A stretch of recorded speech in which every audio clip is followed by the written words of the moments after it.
欢迎来到热点新闻频道，请订阅并关注以获取最新资讯。12年蜕变，程毅摆脱跑龙套命运，站稳娱乐圈。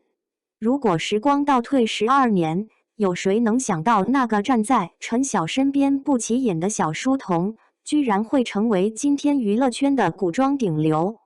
当年默默站在一旁等着出镜的他，怎么看都是跑龙套的背景板。然而时光是最残酷也是最公平的裁判。命运的齿轮转了一圈后，两人竟能坐在同一张桌子前，像老友一样谈笑风生。命运的反差总是让人忍不住感慨万千。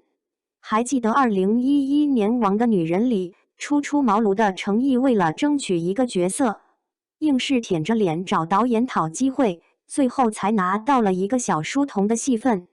当时他瘦瘦黑黑，站在陈晓的身后，就像背景墙里的灰点，一场戏结束都没人记得他。那个时候的他，不仅戏份少得可怜，连摄影机都似乎懒得多给他一个镜头。你能想象吗？就在这样的小透明日子里，他熬过了整整10年。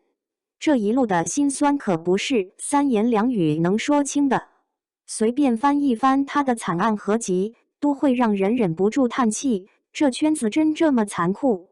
曾经的他，明明在琉璃发布会上强忍泪水，却被恶意剪辑成黑脸，引发网友集体吐槽。青云志切蛋糕时，站在一旁伸手却没拿到刀叉，场面尴尬到脚趾能抠出3室一厅。长安诺开机仪式上，全剧组的人都拿到了开机红包，唯独他这个主演被漏发，最后只能低声下气的去主动讨要。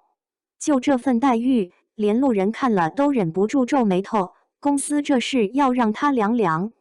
这还只是惨烈职场事故的冰山一角。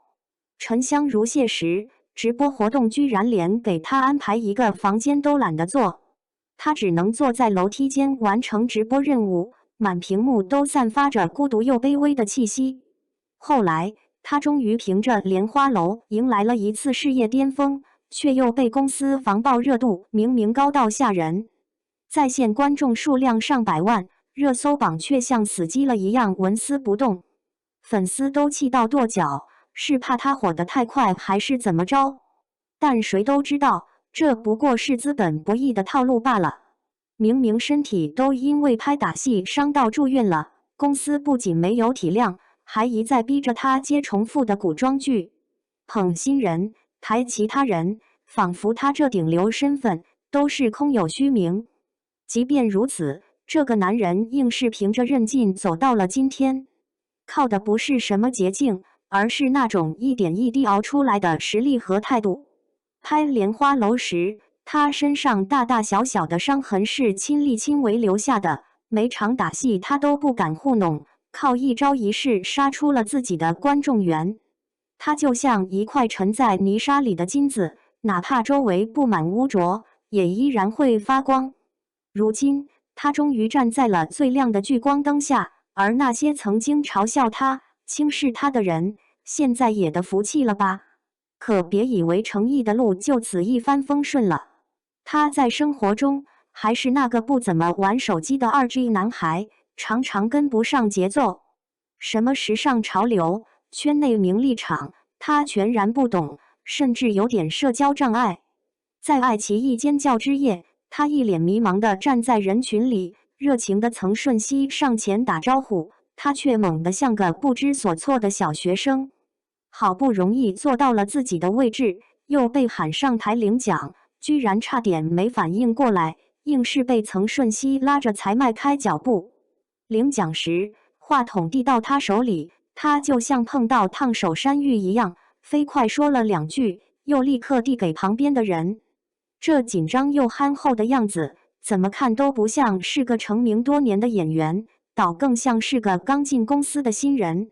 偏偏这种反差萌更让人忍不住喜欢。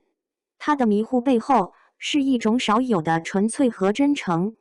盛典现场，当其他嘉宾忙着和名利场中的资源人精社交时，他却只顾着让工作人员帮他和粉丝拍合照。更别提他对舞台表演的专注程度。别人都走了，他却一直端坐在原位，直到所有表演结束才起身离场，还不忘向现场工作人员深深鞠躬致谢。那一刻，就算全场只剩他一个观众，他也全心全意地沉浸在表演中。12年的打拼路，说短不短，说长也不过是一眨眼的光阴。可程毅硬是靠着一点点积累，把曾经嘲笑他不行的人全都打了脸。他的成功不是偶然，而是靠着脚踏实地一步步拼出来的。